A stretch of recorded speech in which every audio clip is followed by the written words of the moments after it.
Hello students, welcome to EPG Pathshala.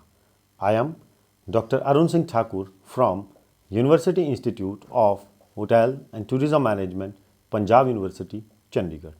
Today we are going to discuss about the module Cruise Tourism from the paper Special Interest Tourism.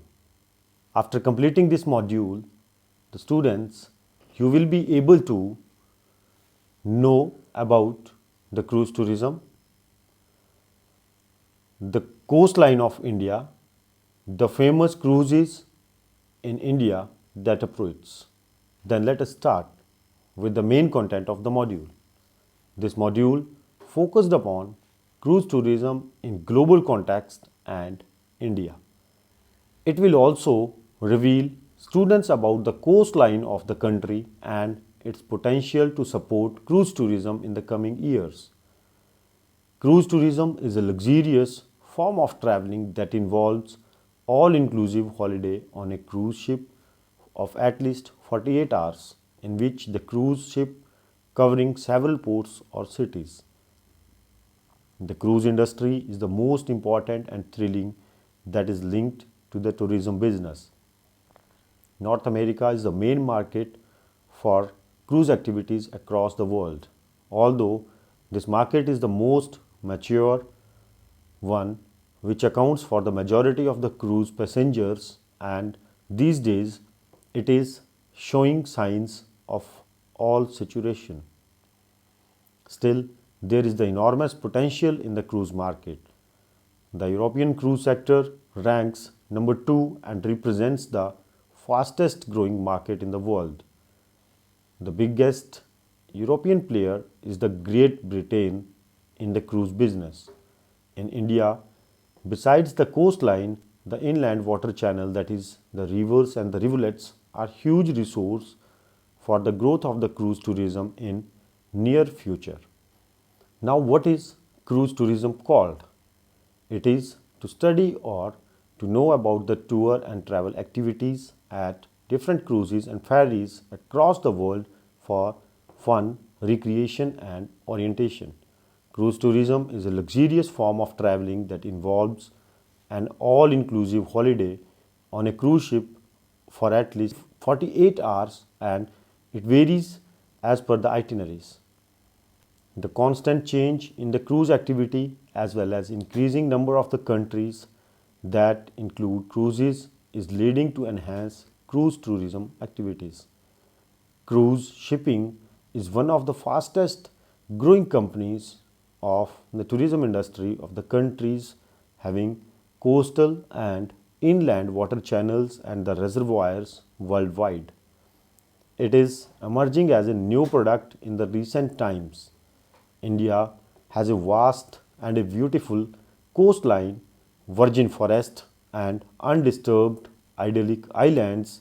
Rich historical and cultural heritage can be a fabulous tourist destination for the cruise tourist due to the geographical diversity. With the Indian economy developing at a steady pace, middle class growing in number and increasingly possessing disposable income which could be spent on the leisure activities. Indian players in the cruise business can also take on cruise shipping in a big way. The cruise shipping policy of the Ministry of Shipping was approved by the Government of India on 26th of June 2008. The objective of the policy is to set India at an attractive cruise tourism destination with the state-of-the-art infrastructural and other facilities at the various parts of the countries in order to attract the right segment of the foreign tourist to cruise shipping in India. It is also focused to popularize the cruise shipping with Indian tourists. A steering committee has been constituted under the chairmanship of Secretary Shipping that would act as the nodal body for addressing all issues regarding the cruise tourism in India. Joint Secretary, Ministry of Tourism is the member secretary of this committee. The Ministry of Tourism, through its various schemes for the central financial assistance for the development of tourism infrastructure in the country is supporting initiatives like infrastructure development of port, purchase of ferries, development of river cruise circuits, etc. Now, let us know about certain facts of the coastline of India. India has a coastline of 7,516 kilometers, out of which 6,100 is the mainland and remaining is the islands covering 13 states and union territories. The coastline of India does not offer many sites for good natural harbors, whereas indented coastlines of Europe provide the good natural harbors. East coast of India. The east coast of India lies between the Eastern Ghats and the Bay of Bengal. It extends from the Ganga Delta to Kanyakumari. It is marked by the deltas of rivers, namely Mahanadi, the Godavari, the Krishna, and the Kaveri. Chilka Lake and the Pulicat Lake, which is a lagoon, are the important geographical features of the east coast. Regional names of the east coast of the India are: in Odisha it is known as Utkal coast, and from the southern limit of the Utkal plain stretch the Andhra coast. In the south of the Andhra plain is the Tamil Nadu coast. The Tamil Nadu coast and the parts of the Andhra coast together are known as Coromandel coast. West coast of India. The west coast strip extends from the Gulf of Cambay in the north to Cape Comorin, which is called as Kanyakumari. It starts from north to south and divided into the Konkan coast, the Karnataka coast, the Kerala coast in three coasts. It is made up of alluvium brought down by the short streams originating from the Western Ghats.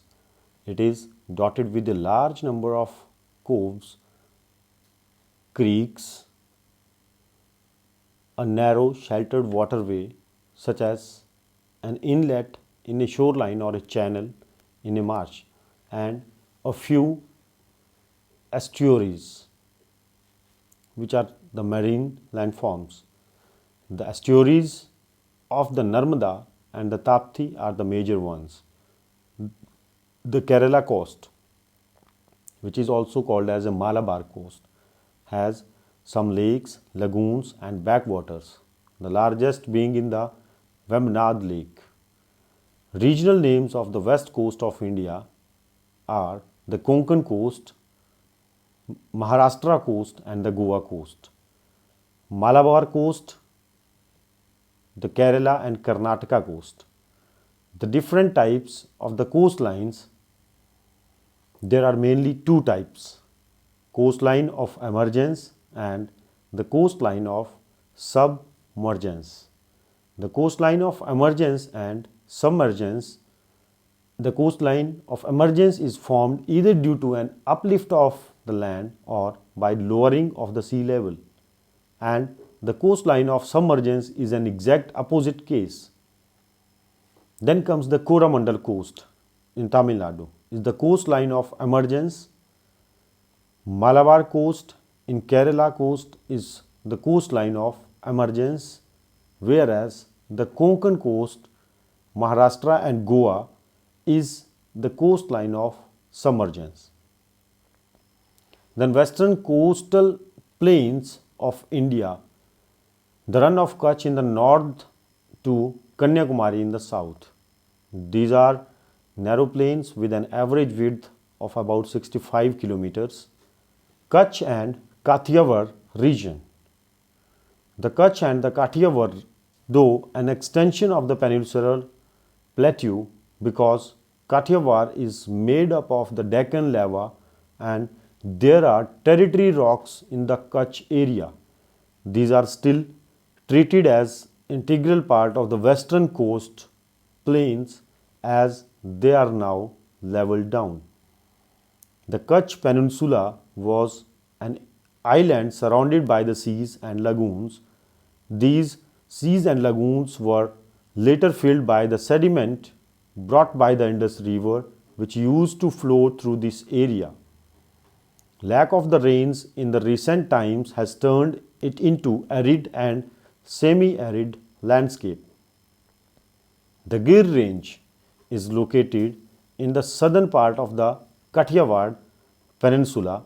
It is covered with the dense forest and is famous as a home of the Gir lion. Then comes the Gujarat plain. The Gujarat plain lies in the east of the Kutch and Kathiawar and the slopes towards the west and the southwest.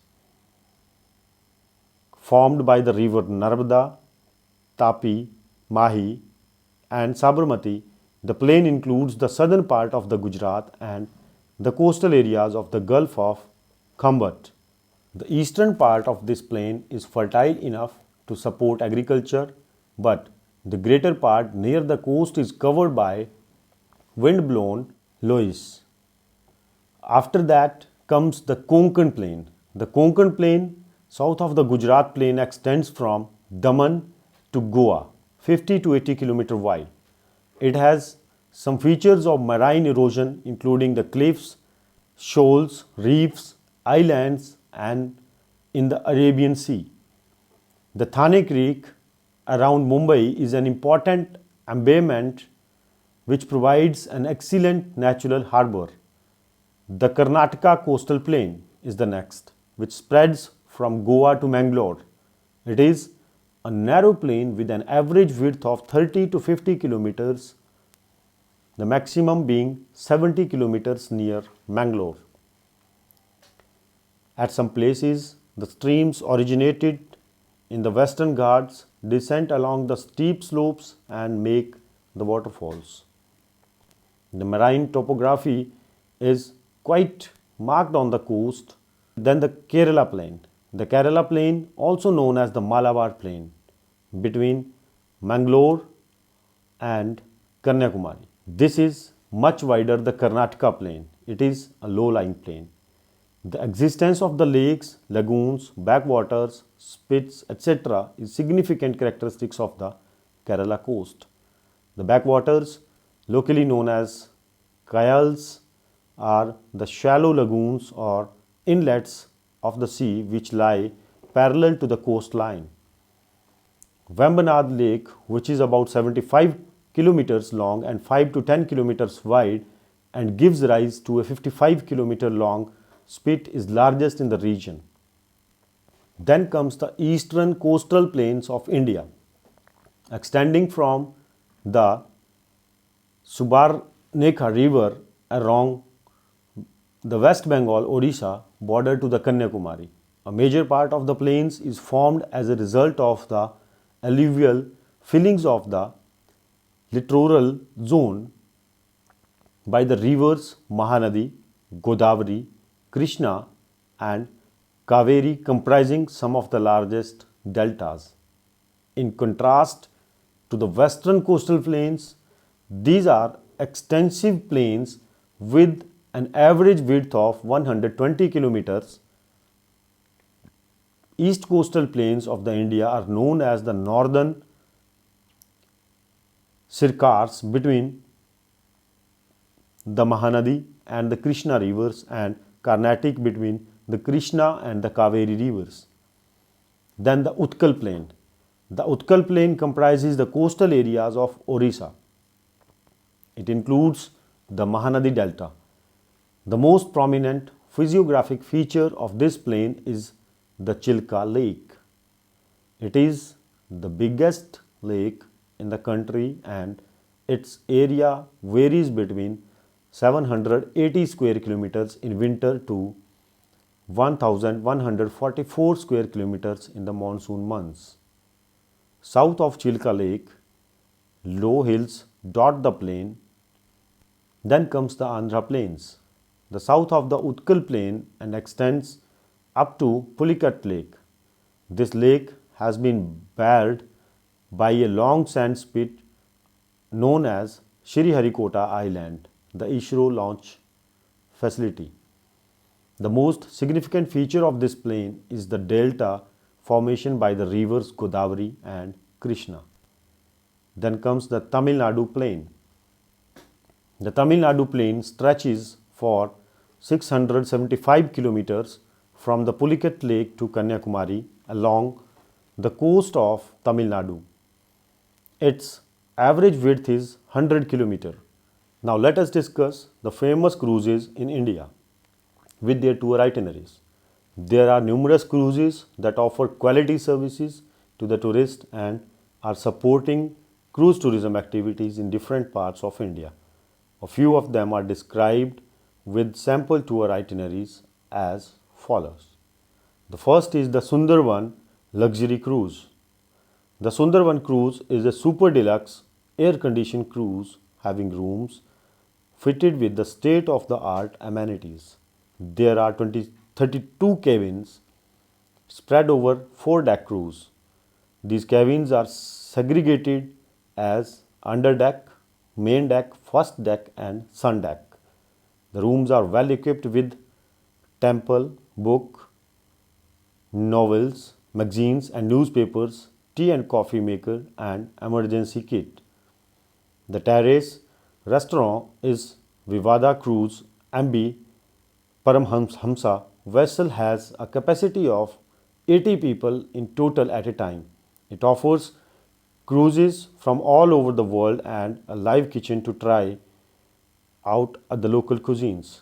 The cruise covers Kolkata, Namkhana, Sundarbans involved visit to Namkhana, a fisherman's cove, short trip to Lothian Island, the crocodile project at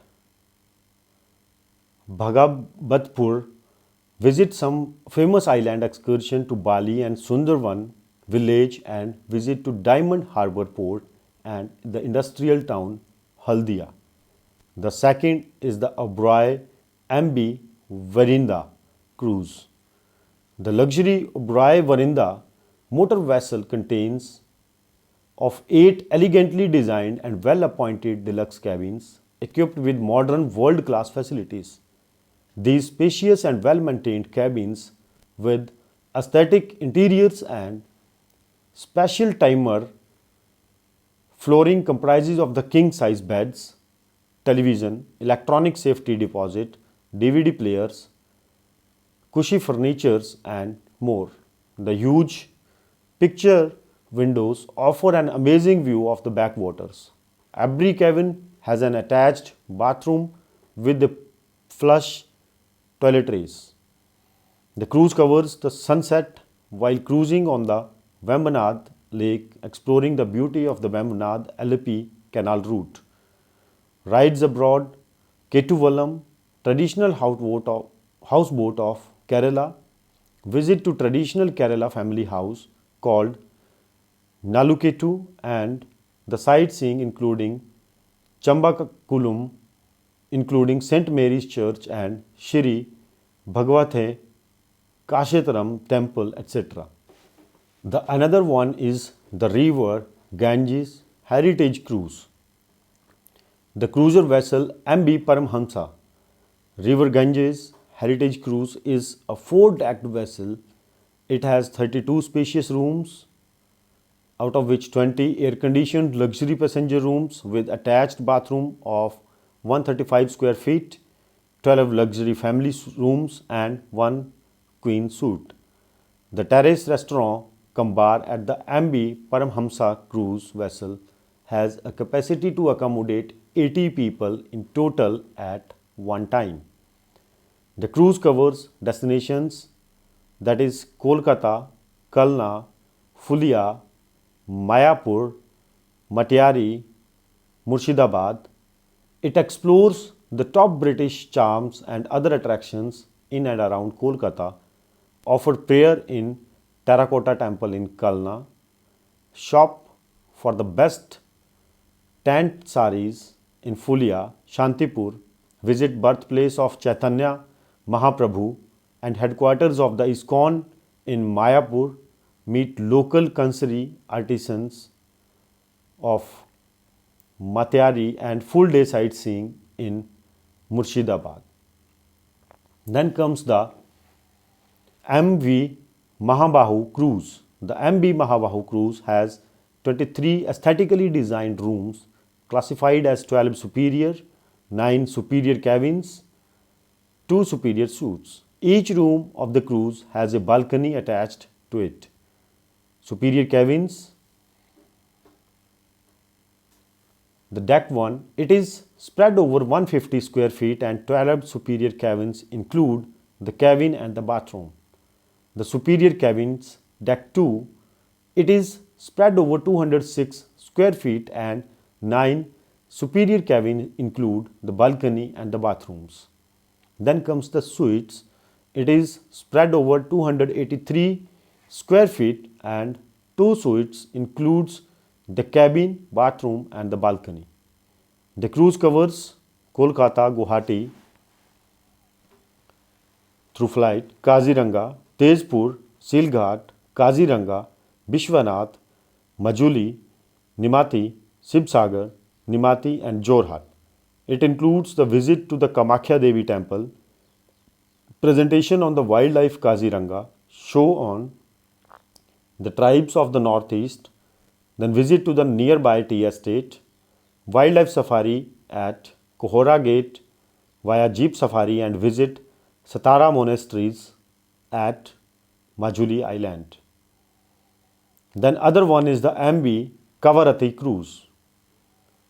The MV Kavarati is 700 passenger cum 200 tea cargo vessel that operates in the Union Territory of Lakshadweep Islands. There are 150 first class berths. 2 berths in each room have been specially allocated to Indian or foreign tourists. The all-weather passenger ship MV Kavarati started in 2008. The rupees 173 crore ship is 120 meter long and has a speed of 70 knots. The ship can carry 700 passengers and 200 tons of cargo. The cruise has world-class facilities like a 152-seater cafeteria, 100-seater dining hall, recreational room, gymnasium, and a very large airspace. In the end of the module, let us summarize. After reading this module, the students might have known about the concept of cruise tourism and also gone through the coastline of India. It is to study or to know about the tour and travel activities at different cruises and ferries across the world for fun, recreation and orientation. Cruise tourism involves an all-inclusive holiday on a cruise ship of at least 48 hours covering the numerous places with the short stoppages, night stays and visit to the national parks, etc. This module discusses in brief about the various cruises of India that provides the services to the tourist and also highlights some of the sample tour itineraries that are in practice by those cruises. India has a large coastline and thus has a huge potential for the cruise tourism to be harnessed in the near future. Thank you.